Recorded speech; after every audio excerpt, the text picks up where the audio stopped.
Salut à tous, c'est Snacky et j'ai créé ma police.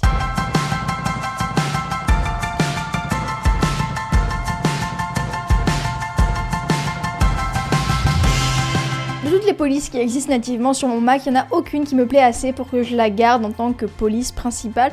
Et dans le passé, j'avais déjà essayé de créer ma propre police que tu peux voir juste ici, mais elle me plaît plus, je la trouve beaucoup trop simple et autre que ça, on n'arrive pas bien à la distinguer du décor s'il n'y a pas une ombre derrière elle. Et vu que je ne trouve aucune police qui me plaît assez pour l'utiliser comme ma police principale, j'ai décidé de créer ma propre police et voici aujourd'hui dans cette vidéo comment je m'y suis prise.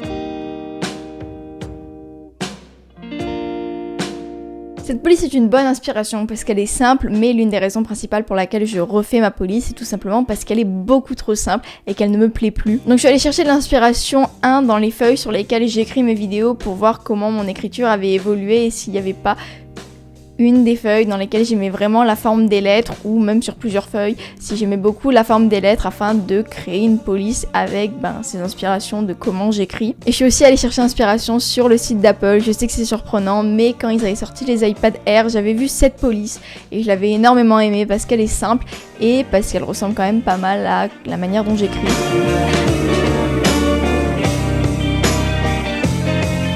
Lorsque j'ai fait cette police, j'étais allée sur le site Calligraphe qui avait très bien fonctionné, donc naturellement je suis retournée sur ce site pour designer ma police. Sauf qu'après avoir fait ma police et l'avoir uploadée dans Calligraphe, la qualité était toute pourrie. De plus, avec Calligraphe, en fonction du nombre de caractères que tu choisis, ça peut ou non te coûter de l'argent. Ma précédente police, il y avait vraiment que les caractères de base, donc elle ne m'avait rien coûté, mais pour cette police que j'essaye de créer aujourd'hui, j'aimerais vraiment avoir tous les caractères dont j'ai besoin, que ce soit vraiment une police complète, donc je savais que ça allait me coûter de l'argent avec Calligraphe. Donc j'allais chercher des alternatives dans la même gamme de prix que Calligraphe et j'ai trouvé cette application, ça s'appelle iFont Maker, c'est sur iPad, ça fonctionne avec le Pencil, c'est une application qui est designée pour la conception de police, elle est super complète et elle est juste géniale. L'app ne coûte que 9 €, elle est compatible avec l'Apple Pencil, elle a été conçue pour designer des polices, donc il y a plein de fonctionnalités super cool qui te permettent de faire vraiment ce que tu veux avec ta police.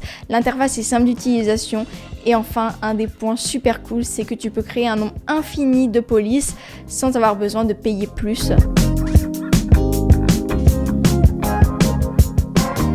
Avant d'utiliser iFont Maker, ce que j'ai fait, c'est que j'ai pris une feuille de papier de ma plus belle écriture, j'ai écrit un texte dans lequel comportait les 26 lettres de l'alphabet, sur lequel ensuite je pouvais m'appuyer dans l'application pour créer mes lettres. Le premier rendu sorti d'iFont Maker ressemble à ça, il a une version minuscule et majuscule de mon écriture, sauf que la version minuscule ne ressemble à rien, tout simplement parce que je n'écris jamais en minuscule. Ce premier rendu était très pénible à utiliser sur mon Mac, tout simplement parce que si je voulais utiliser ma vraie écriture, il fallait que les majuscules soient toujours enclenchées, ce qui me bloquait ensuite l'accès aux accents et aux trémas. Autre que ça, j'avais oublié de faire certains caractères comme le plus ou le slash et certaines lettres étaient soit trop petites comparées au reste, comme par exemple le K, ou alors trop grandes, comme par exemple le J. Pour régler le problème que je ne puisse pas mettre d'accent sur des lettres majuscules, j'ai décidé de ne pas faire des lettres majuscules lors de ce deuxième rendu. J'ai donc seulement rempli les cases minuscules avec des lettres majuscules, qui est mon écriture normale. Comme ça, une fois que la police sera complètement terminée, je puisse la mettre dans mon Mac et écrire en minuscule, que ça apparaisse en majuscule et que je puisse bénéficier des accents. J'ai évidemment corrigé tout ce qui n'allait pas dans la première version, comme les lettres qui étaient trop grandes ou trop petites, ainsi que j'ai ajouté de nouveaux caractères. Ce deuxième rendu me plaît énormément, donc voici à quoi ma nouvelle police ressemble.